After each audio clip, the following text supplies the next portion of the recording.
নয়।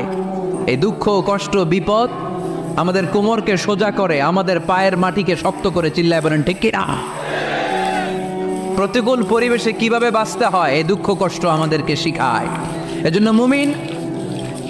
মুমিন বান্দার বৈশিষ্ট্য হচ্ছে দুঃখ কষ্ট বেদনা জ্বালা এগুলোতে সে আপসেট হয় না, সে হাল ছেড়ে দেয় না, সে ভরসা রাখে একজনের উপর। চিল্লায় বলতে হবে তিনি কে?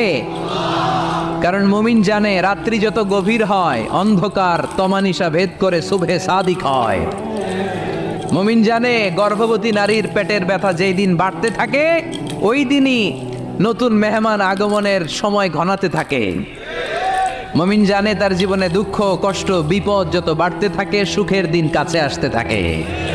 এজন্য মুমিনের হারাবার কিছু নেই। ইন্না মাআল উসরি ইউসরা, ইন্না মাআল উসরি ইউসরা। নবী হে, কষ্টের পরেই আছে আনন্দ, দুঃখের